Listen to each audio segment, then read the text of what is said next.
Hello friend, मेरा नाम अरुण कुमार मौर्य है। आप सभी का Arun Maurya BRH YouTube channel पर स्वागत है। आज हम लोग डिस्कस करेंगे कैटाबॉलिज्म ऑफ हीमोग्लोबिन। कोई भी टॉपिक होता है, उसका जो नाम रखा जाता है उस नाम का कुछ न कुछ मतलब होता है।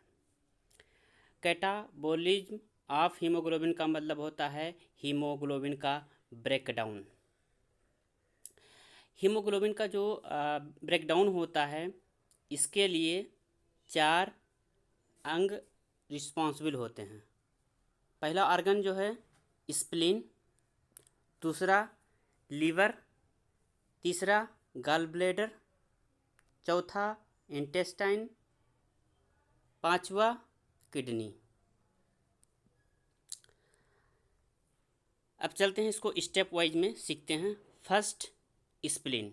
स्प्लीन में होता क्या है कि हीमोग्लोबिन जब टूटता है तो उससे ग्लोबिन बाहर हो जाता है, तब बचता है हीम।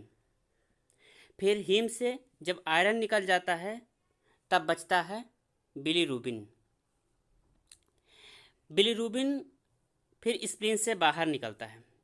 चूँकि जो बिलीरुबिन जब बाहर निकलता है, ये पूर्ण रूप से टूट चुका होता है।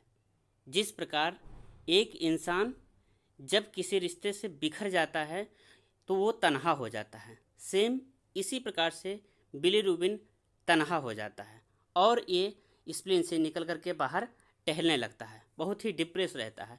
उसी टाइम एल्ब्यूमिन बाहर टहल रहा था। वो कहता है, भाई बाहर आप भी अकेले, हम भी अकेले, दोनों लोग आपस में मिल जाते हैं। और बाइलरुबिन एल्ब्यूमिन आपस में मिल करके एक कॉम्प्लेक्स बनाते हैं। इस कॉम्प्लेक्स को बोलते हैं बाइलरुबिन एल्ब्यूमिन कॉम्प्लेक्स। ये जो है एक दूसरे का जोड़ी होता है, ये अनकॉन्जुगेटेड फॉर्म में होता है।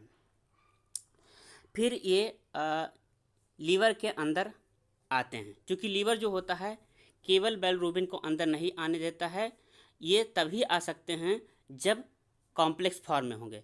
तो जब बाइलरुबिन एल्ब्यूमिन आपस में कॉम्प्लेक्स बना लिए हैं, अब ये लीवर के अंदर आ जाते हैं। जब लीवर के अंदर आते हैं तो लीवर के अंदर आने के बाद में जो बिलीरुबिन एल्ब्यूमिन कॉम्प्लेक्स है, ये चेंज हो जाते हैं बिलीरुबिन डिग्लूकुरोनाइड में।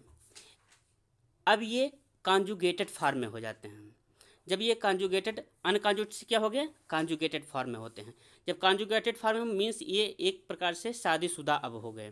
तो कॉन्जुगेटेड फॉर्म में हो जाने के बाद कुछ समय लीवर के अंदर रहते हैं। फिर ये चलते हैं, सोचते हैं कि चलो भाई बाहर टहल घूम लेते हैं। फिर टहलने घूमने के वजह से ये फिर लीवर से निकल करके गॉल ब्लैडर से फिर होते हुए इंटेस्टाइन में पहुंचते हैं। जब ये इंटेस्टाइन में पहुंचते हैं तो उस रिश्ते को काफ़ी दिन हो चुके होते हैं। फिर धीरे धीरे दोनों लोग के अंदर मनमुटाव होने लगता है, या फिर समझ लीजिए कुछ समय बीतने के बाद में फिर दोनों लोग का रिश्ते टूटने के कगार पर पहुंच जाता है।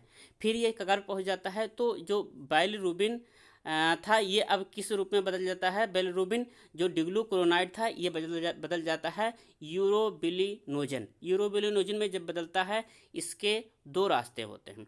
या तो ये निकल करके फीकल मैटर के साथ में बाहर जा सकता है, या फिर किडनी के रास्ते से होते हुए यूरिन के रूप में बाहर जा सकता है। अगर यूरोबिलिनोजन फीकल मैटर से रूप में बाहर आता है तो यूरोबिलिनोजन स्टर्कोबिलिनोजन में बदलता है और ये ज़्यादातर होता है। और अगर यूरोबिलिनोजन किडनी से होकर के गुजरता है, तो जब ये किडनी से होकर के बाहर निकलता है तो यूरोबिलिनोजन ये बदल जाता है हमारा यूरोबिलिन में बदलने के बाद में ये लाइट येलो कलर के रूप में बाहर आ जाता है।